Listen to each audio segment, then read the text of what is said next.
I would like to tell you all a story about traveling, more specifically airports. Quite frankly, I hate airports, and airports certainly don't like me. It all started when my family took a trip to England a few years ago.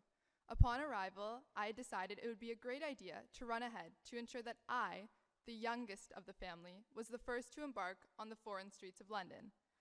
This was done before my family got our baggage, before my family reached the gate, and even before my family legally declared ourselves in the country. So I guess you could say I got a bit ahead of myself. I ended up being lost for 30 minutes, shutting down the biggest airport in the UK, and having a missing persons report filed for me. Not my proudest moment. Fast track to this summer, when I was traveling domestically in Canada, and I lost my passport mere minutes before getting on my flight. But hey, I didn't get lost this time, right? Now, just a few weeks ago, I had the opportunity to travel to Boston with a group from school. Keeping my not-so-stellar track record in mind, I had never been so careful in my life, and it paid off. I did not get lost, not even for a second, and did this all with my passport still in hand. And so, besides practically ensuring that no one in this chapel ever invites me on a trip with them abroad, this story did have a point. This astounding progression of simply being able to get myself on and off a plane truly illustrates the importance of learning and growing from your mistakes. Hi, my name is Kate Wilson, and I'm so honored to be serving as your senior school prefect this year. I'm a firm believer in the importance of learning from your mistakes or failures. However, I did not always understand this. In fact, I, like most, used to be held captive by a mindset that was quite the opposite. I was constantly plagued by the notion of not wanting to try anything if I knew there was a possibility of failure involved. When reflecting upon this, it seems ludicrous. The unfortunate reality of life is that we face failure every single day, so it is not something that should be feared, but rather embraced. At the risk of this whole speech coming across overly pessimistic, I would like to acknowledge that we also have many successes throughout each day too. However, I am confident that a large portion of those wins are the result of growth and lessons learned from past failures. My amazing grandparents, who have always been my biggest supporters, like to remind me that failure is simply a success turned inside out. I'm sure everyone here is familiar with the feeling you get after messing up, when friends, families, or teachers encourage you to find the silver lining or to look on the bright side. This advice has good intentions, but can be so frustrating in the moment. After all, how could something good possibly come from the error you just made? Most of the time, people are not in the right mind frame to dissect every aspect of a new mistake, as it can be very unpleasant to relive. However, embracing the discomfort and truly absorbing the lesson is what will ultimately help you grow. Finding a silver lining is crucial to moving forward. For me, a constant and dependable silver lining is the mere comfort that I likely won't make the same mistake twice or will know how to better avoid it next time. But I was not always like this. I used to be so scared to fail when pursuing a task that I would sabotage myself. For a portion of my life, I did competitive cheerleading. I started with a new team and was granted a special role as a flyer flipping out of one of the lifts. I now feel comfortable enough to let you all in on a little secret. This was not the sport for me.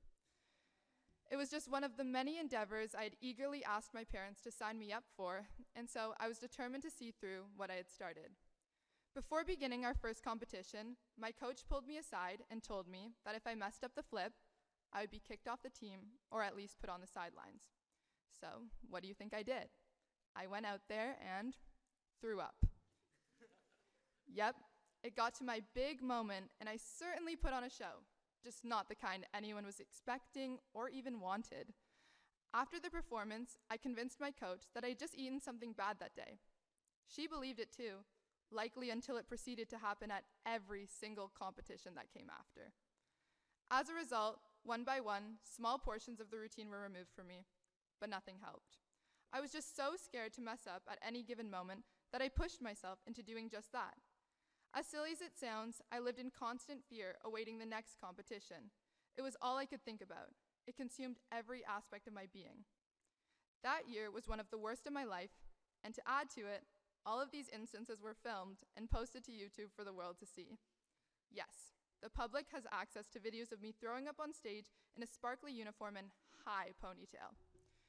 Mr. Poitras can testify to this, as one of the classes he was unfortunate enough to be covering last year turned into a viewing party for my cheerleading bloopers.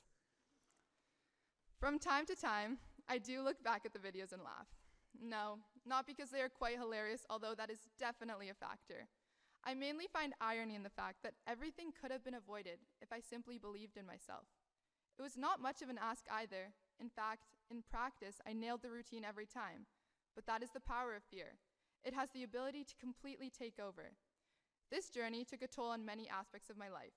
It severely depleted my confidence and led me to believe that I was incapable of doing anything correctly. I truly embodied the belief that if I was not able to pull off a simple cheer performance, then how could I present a project to my class or talk to a new group of friends? This is because I was certain I would fail, so why bother? It forced me into avoiding things I once loved. I was fortunate enough to have a supportive family who believed in me and made me understand this experience was not an end-all be-all. Slowly, I started to gain my confidence back by realizing this didn't define me and that life would go on. At the end of the day, it did not really matter. Through these types of experiences, I've come to learn there are a few key components that work for me when I'm trying to overcome the fear of failure when embarking on a new experience. You need to believe in yourself. Assess the risk around your fear, develop some positive tools to face your fears, and finally, surround yourself with supportive people. To overcome the fear of failure, I find it very useful to do a quick risk assessment. This is a genuinely helpful tool because it allows you to use reasoning and not simply be driven by your fear. Next time you are hesitant to embark on a new journey, I would like you all to consider, what's the worst that can happen? What's the best that can happen? This tool has really helped me to push myself to take chances and embrace new experiences. If the worst thing that can happen is detrimental, harmful, or life-threatening, it goes without saying that you should probably not go through with that task. However, if the greatest risk is slight embarrassment, disappointment, or a minor setback, that experience may very well be worth pursuing. We are also fortunate enough to attend a school which completely embodies this forward thinking. If you all look down at your blazers, you will see our school motto, Nec timere, nec timid, on your crest. This Latin phrase directly translates to neither rashly nor timidly. I love this motto because it embodies growth in a thoughtful way.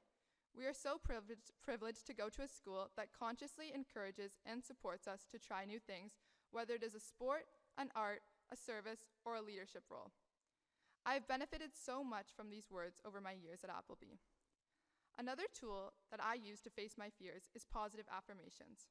My best friend Riley is someone who I can count on to help me push through my fears. If I am ever contemplating doing something a little out of my comfort zone, all it takes is for her to utter 4 simple words.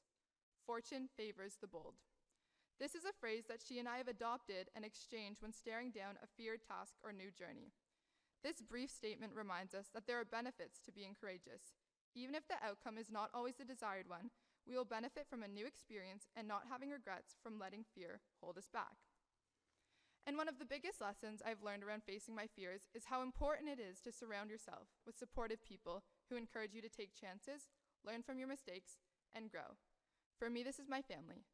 My brother Ryan is one of my best friends and someone that I can always count on for support and encouragement.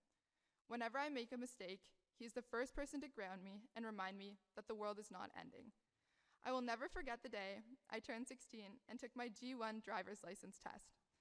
I failed not once, but twice in a row, and came home defeated. Ryan had a good laugh about the whole thing and completely spun the situation. He began by telling me, lots of people fail their G1, but twice in one day is truly epic. You now just have a great 16th birthday story to tell. In a strange way, all of his jokes about me needing to stay off the roads made me feel better. And then there are my parents. My parents have always been my rock. From an early age, they cultivated an environment that promoted the idea of growth, trying new things, and not being held back by the fear of failure. I'm so fortunate to have never experienced a sense of fear about coming to my parents with anything, be it a mark that is maybe not so great, or the time I dropped our fish down the drain and my dad had to perform a rescue mission. A successful rescue mission, might I add. All in all, as long as my parents know I'm striving to be my personal best and working hard, they ultimately understand that sometimes things don't work out as planned. They care more that I take the lesson, learn from it, and keep experiencing a full life. If you know me personally, you know that I'm relentless with the use of the word YOLO. I've adopted it into my day-to-day language and have it written all over my dorm room. For those of you who don't know, YOLO is an acronym that stands for You Only Live Once. To state the obvious, this is true.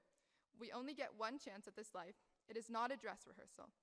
It is important that everyone strives to seize the day. So I urge everyone to take advantage of the many opportunities presented in your daily life, even if it may result in occasionally you landing flat on your face. If this happens, it is important that you pick yourself up, surround yourself with people who love and support you. Be proud that you went for it. Failure is inevitable. It does not define us. In fact, we grow, learn, and will live a life without regrets or what could have been. As Wayne Gretzky famously once said, "You miss 100% of the shots you do not take." This quote has a powerful message for us all. If you don't occasionally step outside your comfort zone, you won't truly know your capabilities. When I have a slight hiccup or mess something up, I now think to myself, will this matter in 10 years? 5 months? A week even? 9 times out of 10, the answer is no. Because guess what? If you do poorly on a math test, the sun still rises the next morning. The world does not stop. There will be more math tests, more opportunities to shine in the future. What people fail to realize is we're all in the same boat. There is no need to be so hard on yourself. We cannot hold ourselves to impossible standards, as mistakes and failures are going to happen. I love meeting new people, embracing new experiences, and living a full life, but things don't always go as planned. It is how we maneuver our challenges that helps to define us. Life is not always going to go our way. There will be bumps in the road. We need to fearlessly embrace and enjoy the ride. I now would like to invite you all to please stand and join me in singing hymn number 418.